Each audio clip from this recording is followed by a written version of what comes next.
हाय दोस्तों, आज हम आप लोगों को वासुदेव अग्रवाल जी का जीवन परिचय बताएंगे। जैसे कि हम लोग देखते हैं कि जीवन अवधि सन 1904 में इनका जन्म हुआ था और 1967 में इनकी मृत्यु हुई थी।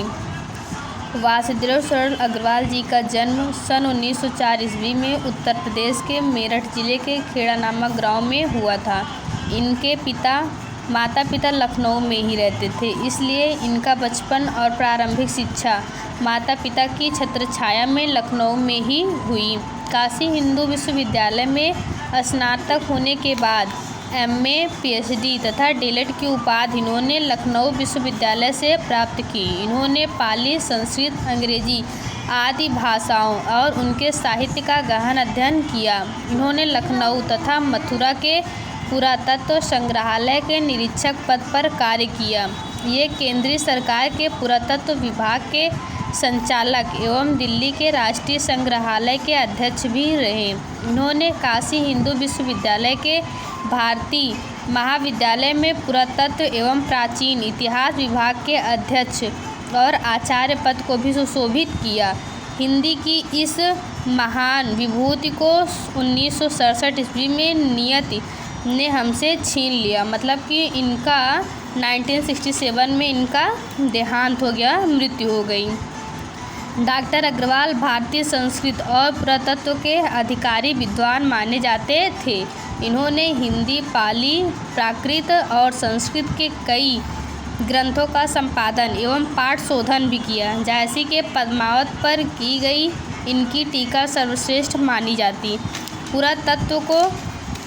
पुरातत्व को ही इन्होंने मुख्य रूप से अपना वर्ग विषय बनाया और निबंधों के माध्यम से अपने इस ज्ञान को अभिव्यक्त किया। डॉक्टर अग्रवाल की प्रमुख रचनाएं हैं जैसे कि पृथ्वीपुत्र, कल्पलता, कला और संस्कृत, भारत की एकता, कल्पवृक्ष, वाग्धारा, सभी निबंध संग्रह, जयश्रीकृत, पद्मावत की संजीवनी व्याख्या और बाणभट्ट के हर्ष चरित्र का सांस्कृतिक अध्ययन प्रस्तुत करके इन्होंने हिंदी साहित्य का गौरवान्वित किया है। इन्होंने प्राचीन महापुरुषों श्री कृष्ण, वाल्मीकि, मनु आदि का आधुनिक दृष्टिकोण से बुद्धि संगत चरित्र चित्रण प्रस्तुत किया है।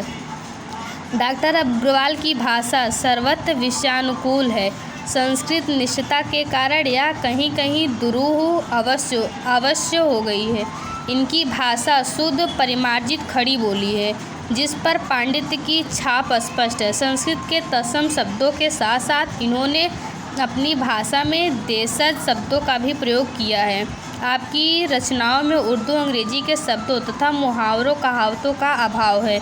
इनकी भाषा इनके विचारों का उचित प्रतिनिधित्व करती है, जिसमें गंभीरता के साथ साथ सरलता, संबोधता एवं प्रवाह है।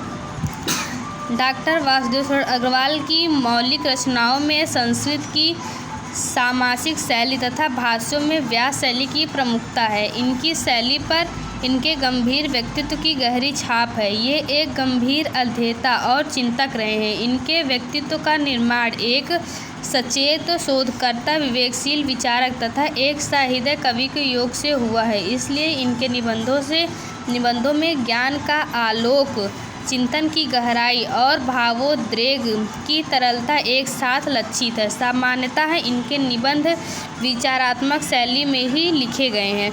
अपने निबंधों में निर्णयों की पुष्टि के लिए उद्धरणों को प्रस्तुत करना इनका सहज स्वभाव रहा। इसलिए उद्धरण बहुलता इनकी निबंध शैली की एक विशेषता बन गई है। इनके निबंधों में भारतीय संस्कृति का उदात्त रूप व्यक्त हुआ है। इनके कथन प्रामाणिक हैं। इन्होंने मुख्यतः इतिहास, पुराण, धर्म एवं संस्कृत के क्षेत्रों में शब्द चयन किए हैं और शब्दों को उनके मूल अर्थ में प्रयुक्त किया है। हिंदी साहित्य के इतिहास में ये अपनी मौलिकता, विचारशीलता और विद्वता के लिए चिरस्मरणीय रहेंगे। तो दोस्तों, अगर आप लोगों को हमारी वीडियो पसंद आई हो तो आप लोग हमारे वीडियो को लाइक करिएगा, सब्सक्राइब करिएगा और अपने दोस्तों के पास शेयर करिएगा।